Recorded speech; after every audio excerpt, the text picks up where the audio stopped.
Hi welcome back to Aiman Fadil YouTube channel. இன்றைக்கி நம்ம பார்த்திங்கன்னா மட்டன் பாஸ்மதி அரிசியில் வந்து நம்ம எப்படி பிரியாணி செய்கிறேன்னு பார்க்கலாம் வாங்க. அதுக்கு உண்டான மசாலா ஃபஸ்ட்டு நான் அரைச்சி வச்சுக்கிறேன்.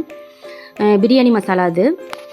அப்புறம் பார்த்திங்கன்னா ஒரு சைடு நான் தாளிச்சாக்கும் குக்கரில் போட்டு வச்சுட்டு, ஒரு சைடு வந்து நம்ம மட்டன் வேக வைக்கிறதுக்கு இன்னொரு குக்கரில் வந்துட்டு கறி போட்டு வச்சுக்கிட்டேன்.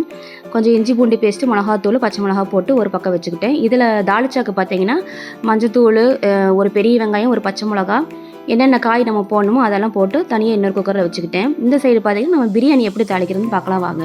ஃபஸ்ட்டு நம்ம வந்து கடலெண்ணெய் தான் யூஸ் பண்ணி தான் இப்போ மட்டன் பாஸ்மதி பிரியாணி செய்ய போகிறேன். கடலெண்ணெய் ஊற்றி பண்ணிங்கன்னா சூப்பராக இருக்கும் பிரியாணி, டேஸ்டியாக. அதில் பார்த்திங்கன்னா நம்மளுக்கு மட்டன் வெந்துட்டுருக்கு. 2 ஸ்பூன் நெய் இதில் ஆட் பண்ணிக்கிட்டேன்.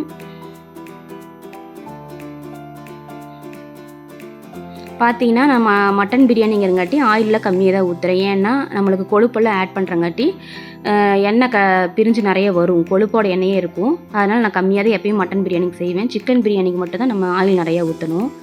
அப்புறம் 3 பச்சை மிளகா போட்டுக்கிட்டேன்.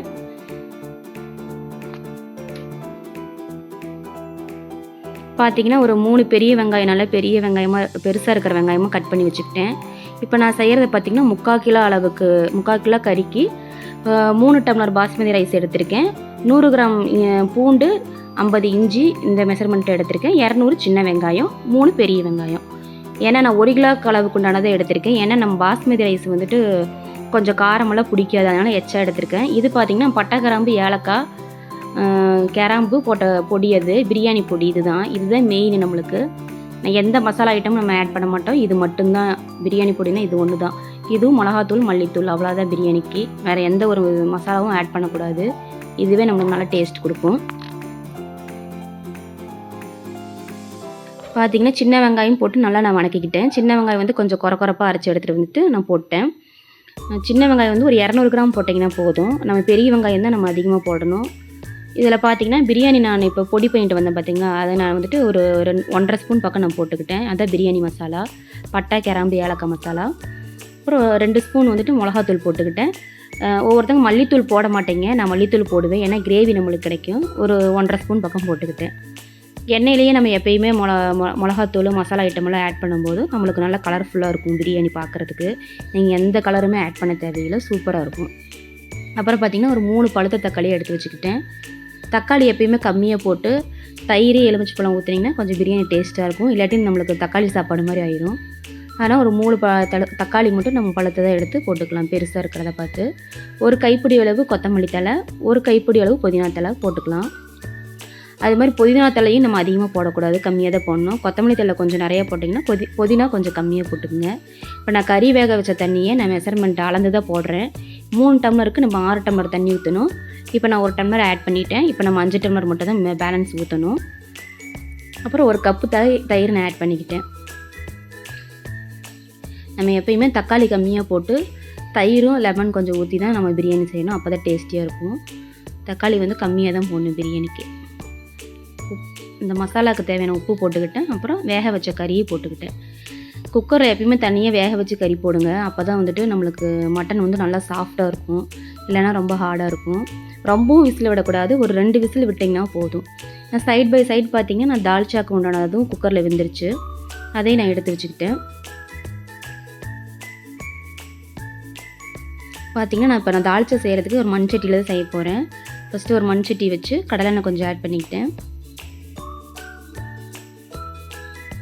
ஒரு ஏலக்காய் போட்டுக்கிட்டேன், 2 கிராம்பு போட்டேன், ஒரு பட்டை 1. நம்ம பிரியாணி எப்படி நம்ம தாளிக்கிறோமோ அதே டைப்பு தான், அதே மாதிரி அதே தான் தாளிச்சாக்கும் தாளிக்கணும். எல்லாம் இப்போ ஸ்பைசஸ் எல்லாம் கொஞ்சம் கம்மியாக போட்டுக்கலாம், அவ்வளோதான். வெங்காயம் வந்து நான் ஒரு பெரிய வெங்காயமாக அறுத்து வச்சுக்கிட்டேன். கொஞ்சம் சின்ன வெங்காயம் கொஞ்சம் ஒரு கைப்பிடி அளவு சின்ன வெங்காயம் நான் அரைச்சி வச்சுக்கிட்டேன், அவ்வளோதான். இதையும் நல்லா நம்ம வணக்கிக்கலாம்.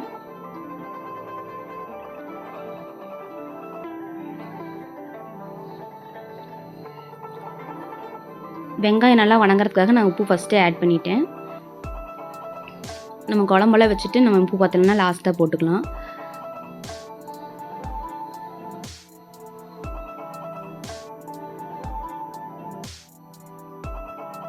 பார்த்திங்கன்னா வெங்காயம் நல்லா வணங்கிருச்சு. இப்போ இந்த ஸ்டேஜில் நான் ஒரு சின்ன குழிக்கரண்டி இஞ்சி பூண்டு பேஸ்ட்டு போட்டுக்கிறேன். ஃபஸ்ட்டு நான் பருப்பு வேக வைக்கும்போது நான் போட்டுக்கிட்டேன். கறி பருப்பெல்லாம் வேக வைக்கும்போது அதுலேயும் இஞ்சி பூண்டு போட்டேன். நான் இதுலேயும் போட்டுக்கிட்டேன். அப்புறம் பார்த்திங்கன்னா ஒரு கைப்பிடி கொத்தமல்லி தழை, கொஞ்சோண்டு புதினா தழை. நம்ம பிரியாணிக்கு போட்டோம்ல அதே மசாலா தான் இதில் போட போகிறோம். போட்டுக்கலாம். அப்புறம் ஒரு பழுத்த தக்காளியை ஒன்று போட்டுக்கிறேன்.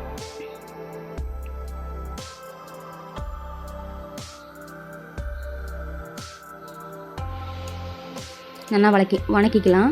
இப்போ வந்து பிரியாணி என்ன ஆச்சுன்னு பார்க்கலாம் வாங்க. பிரியாணி வந்துட்டு நல்லா அந்த தண்ணி வந்து கொதிச்சிருச்சு. நான் 6 டம்ளர் தண்ணி ஊற்றிட்டேன். தண்ணி நல்லா கொதிச்சிருச்சு. இப்போ வந்து எப்பயுமே அரிசி போடும்போது தான் நீங்கள் லெமன் ஊற்றணும். நான் 1.5 எலுமிச்சைப்பழம் நான் நல்லா புழிஞ்சு நான் போட்டுக்கிட்டேன். போட்டுட்டு அப்போ தான் அரிசி எப்பயுமே லெமன் ஊற்றும் போது தான் நீங்கள் அரிசி போடணும். அப்போ தான் நமக்கு அரிசி குலையாமல் இருக்கும். இங்கே பார்த்திங்கன்னா தால்ச்சாவுக்கு நல்லா வணங்கிருச்சு. நான் இதுக்கு தேவையான மசாலா போட்டுக்கிறேன். 1.5 ஸ்பூன் மிளகாத்தூள், 2 ஸ்பூன் மல்லித்தூள்.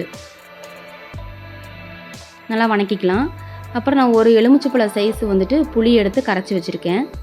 நான் இப்போ மாங்காய் கிடைக்காதங்காட்டி போடல, அதனால் கொஞ்சம் புளிப்பு வந்து நிறைய ஊற்றிக்கிறேன்.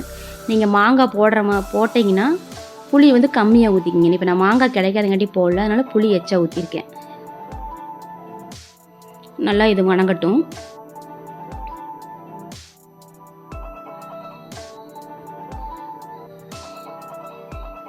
அப்புறம் பார்த்திங்கன்னா வேக வச்ச பருப்பு, கறி, காய்கறி எல்லாத்தையும் நான் எடுத்து ஊற்றிட்டேன். குழம்பு உங்களுக்கு எவ்வளோ கெட்டியாக வேணுன்னா கெட்டியாக விட்டுக்குங்க, தண்ணியாக வேணுன்னா தண்ணியாக ஊற்றிக்குங்க. நான் கொஞ்சம் தண்ணி ஆட் பண்ணிக்கிறேன். குழம்பு ரொம்ப திக்காக இருக்குது.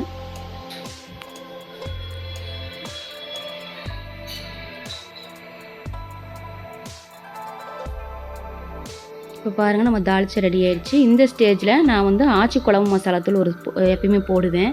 அது நம்மளுக்கு நல்லா வாசமாக ஃப்ளேவராக இருக்கும். இப்போ நம்மளுக்கு தால்ச்சா ரெடி ஆயிடுச்சு. சைட் பை சைடு நம்ம பிரியாணி என்னாச்சுன்னு பார்க்கலாம் வாங்க. பிரியாணி வந்து அரிசி போட்டு நல்லா இந்த மாதிரி கொரப்பாக வந்த பிறகு தான் நம்ம தம் விடணும். தண்ணியெல்லாம் கொஞ்சம் வற்றின பிறகு லைட்டாக தண்ணி இருக்கும்போது நம்ம மேலே கொஞ்சம் நெய் ஆட் பண்ணிக்கலாம். லாஸ்ட்டாக நீங்கள் நெய் போடும்போது நெய்யோட வாசனை சூப்பராக இருக்கும் பிரியாணியில். ஃபஸ்ட்டே நீங்கள் நிறைய நெய் ஊற்றிடக்கூடாது, லாஸ்ட்டாக தான் நெய் கொஞ்சம் ஊற்றணும். பார்த்திங்கன்னா கொத்தமல்லி தழை போட்டு தாளிச்சா ஒரு பக்கம் ரெடி ஆயிடுச்சு. இப்போ வந்து நம்ம தம் விடுற ஸ்டேஜ் ஆயிடுச்சு. இப்போ வந்து நான் அடியில் ஒரு தோசைக்கல் வச்சு எப்பயுமே நீங்கள் மண் சட்டியில் வந்து ஒரு குழம்பு வைக்கும்போது பார்த்தீங்கன்னா நான் பாருங்கள் அடுப்பு ஆஃப் பண்ணி 10 நிமிஷம் ஆச்சு. இன்னி கல் சுட்டுலேயே குழம்பு கொதிச்சிட்ருக்கு. நீங்கள் மண் சட்டியில் வைக்கும்போது நீங்கள் குழம்பு வந்து சீக்கிரமே கெட்டு போகாது. ஃப்ரிட்ஜில் வைக்கணுன்ட்டு இல்லை. இப்போ மீன் குழம்பு, ஏதாவது கிரேவி இந்த மாதிரி நம்ம சூடு பண்ணி அதிகமாக சாப்பிடுவோம். ஒவ்வொன்று தாளிச்சா இதெல்லாம் நம்ம நெக்ஸ்ட் டே சாப்பிட்டா தான் நல்லாயிருக்கும். அதுக்காக நான் இதை மண் சட்டியில் வச்சுருக்கேன். கெட்டே போகாது. இப்போ பாருங்கள் நான் தம் விட்டு எடுத்துட்டேன். இப்போ பாருங்கள் பிரியாணி உதிரியாக நல்லா நான் பண்ண கரெக்டான மெஷர்மெண்ட்டில் கரெக்டாக வந்திருக்கு. செம டேஸ்டியாக வாசமாக இருக்குது. நீங்களும் இதேமாதிரி ட்ரை பண்ணுங்கள். பிடிச்சிருந்தா கமெண்ட் பண்ணுங்கள், லைக் பண்ணுங்கள். தேங்க்யூ.